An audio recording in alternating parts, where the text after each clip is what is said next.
인데요. 말씀 나누면서 우리 한 절씩 좀 차근차근 살펴봤으면 좋겠습니다. 에베소서는요, 교회의 정체성에 대해서 성경을 통틀어 가장 깊고 또 아름답게 말해주는 편지입니다. 우리가 편지를 조금 더 이해하려면 이 편지를 쓰고 있는 말하고 있는 화자의 그 상황과 또 그 자리를 잠시 들여다볼 필요가 있습니다. 이 에베소서는요, 이 바울 목사님이 로마 감옥에 갇혀 있었을 때 쓴 편지입니다. 그러니까 자유로운 몸이 아니었다는 거죠. 앞날도 불투명했고 또 사역의 결과를 직접 확인할 길도 없었습니다. 막혀버렸죠. 그런데 이 편지의 내용을 보면은 원망도 없고 또 한숨도 없고 또 절망도 없습니다. 대신에 말씀 처음부터 찬양으로 오히려 시작하는데요. 에베소서 1장 3절 말씀, 3절 상반절 말씀 함께 읽어보겠습니다. 시작. 우리 주 예수 그리스도의 아버지이신 하나님을 찬양합시다. 원망과 한숨과 절망보다 오히려 찬양으로 이 편지가 시작됐다는 거 여러분 다 기억하시면서, 자, 이 편지가 보내진 곳, 그러니까 편지를 써서 보낸 곳이 당시 보내진 곳, 편지를 받은 곳이 당시에 소아시아의 대표적인 대도시였던 에베소 지역이었습니다. 지도를 잠깐 띄워주시면 에베소가 저렇게 바닷가에 있어요. 바닷가에 있어서 단순한 항구 도시 정도가 아니라 정치적으로 봤을 때도 이 로마의 행정 중심지였고, 또 경제적으로는 항구다 보니까 무역과 상업이 아주 활발한 도시였고요. 종교적으로는 저 오른쪽 사진 보시다시피 온갖 신전과 우상들이 공존하던 곳이었습니다. 항구 도시의 특징이기도 하죠. 특히 에베소에는요, 당시 세계 7대 불가사의 중 하나였던, 우리가 뭐 불가사의 하면은 왜 그렇게 꼽죠? 사람이 좀 할 수 없는, 이거 도대체 어떻게 만들었지? 어떻게 이걸 조성했지? 이런 그 유물이나 이런 거에 대해서 불가사의를 이렇게 불가사의란 말을 붙이죠. 그 중에 하나인 아르테미스 신전이 있었습니다. 어떻게 지었을지 모를 정도로 크고 화려한 신전이었다는 거예요. 사람들은요, 이렇게 보이지 않는 하나님보다 눈에 띄는 신상이나 어떤 제의에 대해서 더 익숙한 도시였습니다. 말하자면 에베소는요, 한마디로 말하자면 신이 너무 많은 도시였다. 그렇기 때문에 하나님을 가장 알기 어려운 도시였습니다. 그런 도시 한복판에 교회가 세워졌습니다. 자, 이 교회는 유대인과 이방인이 함께 섞여 있었고, 또 신앙의 배경도 또 삶의 방식도 모두 달랐습니다. 그래서 늘 이런 질문이 따라다녔습니다. 우리는 누구인가? 우리는 세상과 어떻게 다른가? 그리고 우리가 모여있는 이 교회는 도대체 무엇인가? 에베소서는요, 바로 이 질문에 대한 하늘의 답변입니다. 흥미로운 점은 이 에베소서에는 다른 바울 서신들, 다른 바울의 편지들과는 달리 어떤 특정한 문제가 등장하거나 특정한 사건이 등장하지 않는다는 겁니다. 뭐 고린도전서처럼 싸움하는 이야기 있잖아요. 뭐 팔을 나누고 또 뭐가 더 중요한 은사냐, 뭐 이런 것 때문에 싸움하는 이야기가 없고, 갈라디아서처럼 막 격하게 책망당하는 일도 없습니다. 왜 그럴까요? 에베소서를 쓴 이유를 보면 알겠죠. 그래서 에베소서가 쓰여진 이유는 어떤 문제를 해결하기 위해서라기보다는 이 정체성을 다시 세워주는 그런 편지이기 때문입니다. 바울이 이 에베소서를 통해서 이렇게 말해주고 싶었던 거예요. 너희가 무엇을 하고 있느냐보다 먼저 너희가 누구인지를 기억하라. 사랑하는 여러분, 우리 교회에 올해 주시는 말씀이 에베소서 말씀이죠. 2장 22절. 마찬가지로 또 수요기도회의 첫 시작을 에베소서 강해로 시작합니다. 마찬가지로 하나님께서 우리에게 들려주고 싶은 이야기가 있으신 것 같아요. 너희가 먼저 무엇을 하고 있느냐보다 먼저 너희가 누구인지를 기억하라는 주님의 음성으로 여러분 들으시기를 바랍니다. 자, 그래서 에베소서 전반부는요, 1장부터 3장은 우리가 누구인가에 대한 선언입니다. 그리고 후반부 4장부터 6장은 그렇다면 어떻게 살 것인가에 대한 권면이 담겨 있습니다. 전반부, 후반부로 이렇게 나눌 수가 있어요. 그래서 행동보다는 먼저 정체성, 그리고 윤리보다는 먼저 은혜, 명령보다는 먼저 복음을 말합니다. 그리고 이 모든 이야기를 이 바울은 한 문장인 것처럼 막 숨가쁘게 마치 찬송가를 부르듯이 써내려 갑니다. 그 이유는 분명한데요, 에베소의 교우들처럼 우리 역시도 이 세상 한복판에서 내가 누구인지를 잊어버리기 쉬운 사람들이기 때문에 그렇습니다. 우리 안에도, 우리가 살아가는 이 세상에도 성과로 나를 증명하라는 압박이 있죠. 비교와 평가 속에서 늘 흔들리는 나의 자존감이 있습니다. 그래서 신앙마저 잘해야 유지되는 것처럼 그렇게 느껴지는 현실 속에서 바울은 우리에게 분명히 말해주고 있습니다. 뭐라고요? 너희는 이미 복받은 사람들이다. 이미 그리스도 안에 있다. 사랑하는 여러분, 이 고백이 흔들리지 않을 때에 비로소 우리들의 삶도 흔들리지 않게 됩니다. 그래서 에베소서의 첫 문장은 권면이 아니라 찬양인 겁니다. 명령이 아니라 선언인 겁니다. 오늘 그 선언 앞에 우리가 함께 다시 섰으면 좋겠습니다. 자, 에베소서의 시작을 함께 보겠습니다. 에베소서 시작 1장 1절 말씀 함께 읽어보겠습니다. 시작. 하나님의 뜻으로 말미암아 곧 그리스도 예수 안에 있는 신실한 자들에게. 자, 세번역 성경을 주로 보지만 개역개정 성경으로 읽어봤어요. 조금 더 뜻이 잘 전달되는 것 같아서. 자, 여기서 바울들이 교우들에게 이렇게 부릅니다. 그리스도 예수 안에 있는 사람들. 자, 이 표현이요, 에베소서 전체를 관통하고 있는 핵심입니다. 1장 1절부터 핵심이 담겨 있어요. 그리스도 안에서라는 이 말이 이 짧은 편지 안에 무려 30번 이상 등장합니다. 여러분, 신앙은 무엇일까요? 어떤 종교 활동을 열심히 하는 게 신앙일까요? 그렇지 않습니다. 어디에 속해 있느냐의 문제입니다. 그래서 우리는 더 이상 성취 안에 있지 않고, 또 실패 안에 있지 않고, 평가 안에 있지 않고, 상처 안에 있지 않습니다. 우리들은 그리스도 안에 있는 사람들입니다. 이 말인즉 그분의 생명 안에, 주님의 그 사랑 안에, 주님의 은혜 안에, 주님의 운명 안에 우리가 들어와 있다는 뜻입니다. 그래서 바울은요, 인사말조차 이렇게 축복으로 시작하고 있는 겁니다. 자, 그 다음 2절 말씀 읽어볼까요? 2절 말씀 세번역 성경으로 이번에는 시작.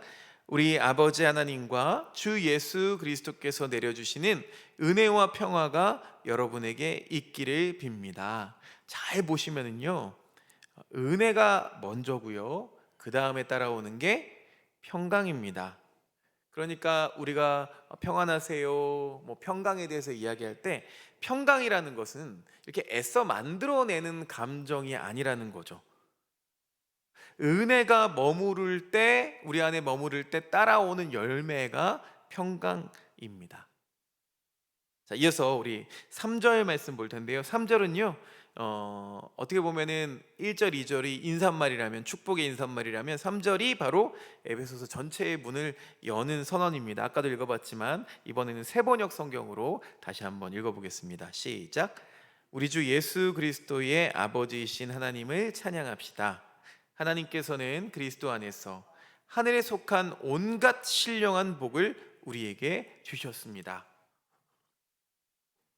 예전에도 제가 그 새해에 이 신령한 복 욜로기아라는 설교를 했던 기억이 있는데, 자, 여기서 중요한 단어는 신령한 복도 중요하지만 그 앞에 있는 온갖입니다. 온갖.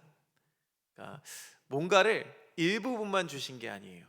조금 주신 게 아니라 또 필요할 때마다 나눠 주신 것도 아니라 이미 온갖 복을 주셨다고 말합니다. 그리고 그 복은요, 어떤 세상적 성공이나 조건이 아니라 하늘에 속한 신령한 복이라고 말해요. 그러면서 바울이요 4절에 이어서 이렇게 말합니다. 4절 말씀 제가 읽겠습니다. 하나님은 세상 창조 전에 그리스도 안에서 우리를 택하시고 사랑해 주셔서 하나님 앞에서 거룩하고 흠이 없는 사람이 되게 하셨습니다. 하나님은 우리가 태어나기도 전에, 우리가 뭔가를 잘하기도 전에, 또는 실패하기도 전에 우리를 먼저 선택하셨다는 거예요. 자, 이 선택은요, 근데 부담이 아니라 사랑의 결정입니다. 그러니까 하나님이 우리를 택하신 목적은 딱 하나예요. 거룩하고 흠이 없게 하시려고. 자, 여기서의 거룩은요, 우리가 생각하는 어떤 완벽함이 아닙니다. 여기서 말하는 거룩은요, 하나님께 속한 상태죠. 그래서 너는 내 것이다, 이 말이 바로, 이 선언이 바로 거룩입니다. 그리고 이어서 5절에서 이렇게 말하고 있습니다. 5절 말씀 함께 읽어보겠습니다. 시작. 하나님은 하나님의 기뻐하시는 뜻을 따라 예수 그리스도를 통하여 우리를 하나님의 자녀로 삼으시기로 예정하신 것입니다. 여러분, 아멘이십니까? 신앙은 종교인이 되기 위해서 하는 게 아니죠. 자녀가 되기 위해서 우리가 신앙하는 겁니다. 하나님은 우리를 일꾼으로 먼저 부르지 않으셨습니다. 하나님은 우리를 아들로, 딸로 먼저 부르셨습니다. 그리고 바울은요, 이 모든 이야기의 결론을 이렇게 맺습니다. 이는 그가 사랑하시는 자 안에서 우리에게 거저 주시는 바 그의 은혜의 영광을 찬송하게 하려는 것이라. 이 모든 말씀의 끝단락에 있는 말씀인데요, 여러분, 우리가 존재하는 이유는 단 하나입니다. 하나님의 은혜가 얼마나 아름다운지를 우리의 삶을 통해서 드러내기 위해서입니다. 자, 이어서 7절 말씀 보겠는데요, 7절을 보면은요, 7절 안에는 복음의 중심이 담겨 있습니다. 1장 7절 세번역 성경 읽어보겠습니다. 시작. 우리는 이 아들 안에서 하나님의 풍성한 은혜를 따라 그의 피로 구속 곧 죄 용서를 받게 되었습니다. 죄 용서, 개역개정 성경에서는 속량이라는 단어가 나옵니다. 속량이라는 단어는요, 이 말은 그냥 값을 치르고 건져냈다, 이 뜻입니다. 예수님의 피가 우리의 값을 대신 치르셨다는 거예요. 그래서 우리의 죄는 이제 그 이후로 덮인 게 아니라, 덮어진 거는 여러분 그 곰팡이 있는 가정에 결로 있는 집 살아보셨죠? 저도 그런 집 살아봤는데, 이게 공사를 맡겼는데 곰팡이를 잘 제거하지 않고 그냥 위에만 페인트나 아니면 핸디코트라고 하나요? 그런 걸 이렇게 탄성 코트를 덮어 놓으면은 당장은 괜찮은데요, 어느 순간 그 안에서 또 곰팡이가 번식해서 나중에는 그 탄성 코트가 다 들립니다. 들려서 다 떨어져 나가고 다시 곰팡이가 그곳을 점령하게 되는 걸 저는 경험해 본 기억이 있습니다. 조금 더 일찍 그런 것들을 알았다면 곰팡이 다 제거하는 거 지켜보고 이 작업하게 했을 텐데, 그걸 못 해가지고 한 2년 후에 제가 또 몸소 고생해야 되는 그런 일들이 있었는데, 여러분, 그렇게 덮여 있는 게 아니라는 거예요. 또 이게 죄가 미뤄진 게 아니라는 거예요. 대신 사셨다, 이 말은요, 용서받은 겁니다. 근데 하나님은요, 그것도 마지못해서 용서하신 분이 아닙니다. 풍성한 은혜를 따라 용서하셨습니다. 그리고 9절과 10절에서 이 바울이 한 걸음 더 나아가죠. 9절과 10절 말씀 세번역 성경으로 역시 이어서 함께 읽어보겠습니다. 시작. 그리스도 안에서 미리 세우신 하나님이 기뻐하시는 뜻을 따라 하나님의 신비한 뜻을 우리에게 알려주셨습니다. 하나님의 계획은 때가 차면 하늘과 땅에 있는 모든 것을 그리스도 안에서 그분을 머리로 하여 통일시키는 것입니다. 제가 지난 주일 말씀에서도 나눴지만 여러분, 구원이라는 것은, 특히 하나님 입장에서 구원이라는 것은 개인 구원에서 멈추지 않습니다. 깨어진 세상 전체를 회복하는 구원의 이야기죠. 흩어진 관계, 깨어진 삶, 분열된 세상, 혼란한 역사까지도 이 그리스도 안에서 다시 하나로 묶으시는 일. 우리는 그 하나님의 빅픽처, 그 큰 이야기 안에 초대된 사람들입니다. 자, 마지막으로 바울이 이렇게 말합니다. 12절 하반절 말씀 읽어볼게요. 12절 하반절 시작. 우리로 하여금 하나님의 영광을 찬미하는 사람이 되게 하시려는 것이었습니다. 아까도 말씀드렸지만 우리가 하나님의 영광을 찬미하는 사람이 되게 하시려고 이런 일들을 하신다는 거고, 그리고 이어서 성령에 대해서 이렇게 말하고 있습니다. 13절 14절 함께 읽어보겠습니다. 시작. 약속하신 성령의 날인을 받았습니다. 이 성령은 하나님의 소유인 우리가 완전히 구원받을 때까지 우리의 상속의 담보이시며, 성령은 우리에게 주어진 담보와 같다는 거예요. 담보 뭔가요? 쉽게 설명하면 보증금 같은 거죠. 하나님이 끝까지 책임지시겠다는 약속입니다. 그래서 우리는요, 어떤 불안한 미래를 향해서 던져진 존재들이 아닙니다.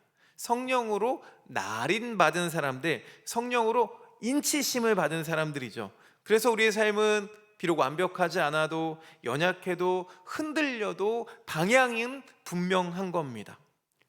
어떤 방향인가요? 하나님의 영광을 향해서 가는 인생이라는 거죠. 사랑하는 행복을 나누는 하나교회 교우 여러분, 이 에베소서는 해야 할 이야기보다 이미 받은 이야기로 그 서두를 시작합니다. 여러분, 우리는 노력해서 하나님의 자녀가 된 사람들이 아닙니다. 노력해서 하나님의 자녀가 될 수 있는 사람들은 세상에 단 하나도 없어요. 이미 선택받았고, 이미 사랑받았고, 이미 복을 받은 사람들입니다. 그래서 신앙생활이라는 게 무언가를 증명하는 게 아니라, 진짜 신앙생활은 그 은혜에 반응하며 살아가는 삶입니다. 앞으로 에베소서를 통해서 우리는 이런 질문 앞에 서게 될 겁니다. 그리스도 안에 있다는 게 오늘 나의 말과 선택과 또 관계 속에서 어떤 모습으로 드러나는가? 다시 한번 말씀드릴게요. 그리스도 안에 있다는 게 오늘 나의 말과 선택과 관계 속에서 어떤 모습으로 드러나는가? 여러분, 이 질문을 가지고, 이 물음을 가지고 에베소서를 같이 나눴으면 좋겠습니다. 오늘은 그 첫걸음이었습니다. 뭐라고요? 그 첫걸음에서 우리에게 주시는 말씀, 나는 이미 복받은 사람입니다. 나는 이미 하나님의 자녀입니다. 나는 이미 그리스도 안에 있습니다.